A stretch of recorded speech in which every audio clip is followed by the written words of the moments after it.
Drink and ড্রাইভের কেসে এখন লিটারালি সরগরম শহরবাসী। কি বলবেন এই যে ঘটনাটা ঘটেছে দেবলীনাদি, তুমি কিভাবে দেখছো পুরো বিষয়টাকে? একটা ড্রিঙ্ক অ্যান্ড ড্রাইভের কেসকে ঠিক যেভাবে দেখা উচিত সেইভাবেই দেখছি। যদি কোনো অ্যাক্সিডেন্ট না হতো, আমি জানতে পারতাম ড্রিঙ্ক অ্যান্ড ড্রাইভ হয়েছে, আমি সেটা তীব্র প্রতিবাদ করতাম, আমি এখনও সেটাই করছি। কিন্তু এখানে তো একজনের মৃত্যু ঘটে গেছে, এতজন আঘাত পেয়েছেন এবং একজন বয়স্ক মানুষ, তার পরিবার রয়েছে, কিছুদিন পর তার পরিবারে বিয়ে। তিনি কি করেছিলেন না, বাজার করতে। আমাদের বাড়ির কতজন বয়স্ক প্রত্যেক দিন বাজার করতে বেরোন? অলমোস্ট বাঙালি সব বাড়িতেই আর কি এই বয়সী মানুষরাই বাজারটা করেন সাধারণত। কোথায় সেফটি? এখন এইটার আমার ইন্ডাস্ট্রির ঘটনা বলে একেবারেই আমার আলাদা কিছু বলার নেই।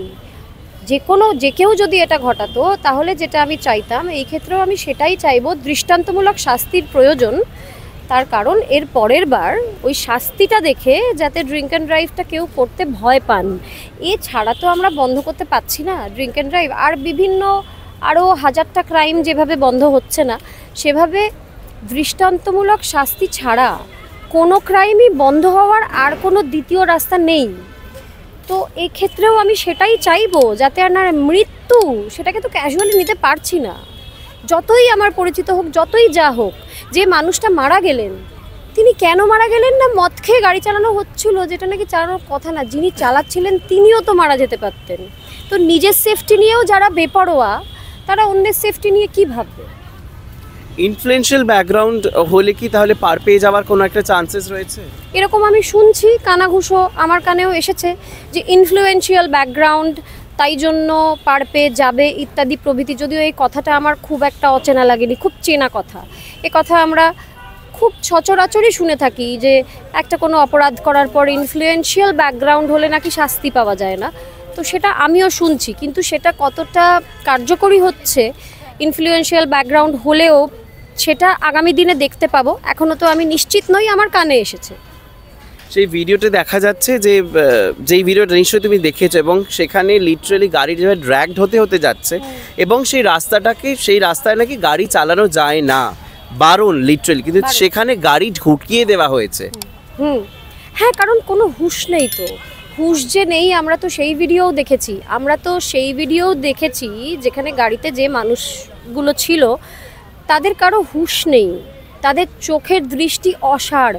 তারা বুঝতেই পারছেন না যে তাদেরকে পুলিশ ধরছে, তাদেরকে গালাগালি দেওয়া হচ্ছে, তাদেরকে মেরে ফেলে দেওয়া হচ্ছে, কি যে হচ্ছে তারা সেই মুহূর্তে কিছু বুঝতেই পারছেন না।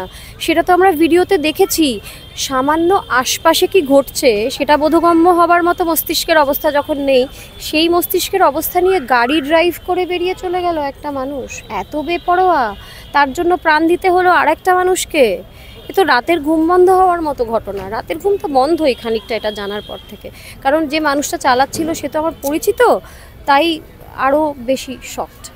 গাড়িতে একজন অভিনেত্রীও ছিলেন এমনটা জানা যাচ্ছে, কিন্তু প্রথমে তিনি বলেছিলেন তিনি আগেই নেমে গিয়েছিলেন, পরে জানা যায় তিনি গাড়িতে ছিলেন।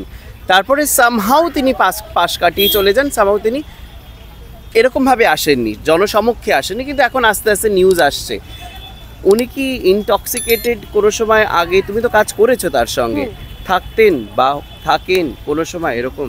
আমি শুধুই কাজ করেছি তার সাথে। যখনই দেখা হয়েছে, যখনই সাক্ষাৎ হয়েছে, সেটা সবসময় কর্মক্ষেত্রে আমি এমনটা কখনো তাকে দেখিনি, আমি কখনো দেখিনি না।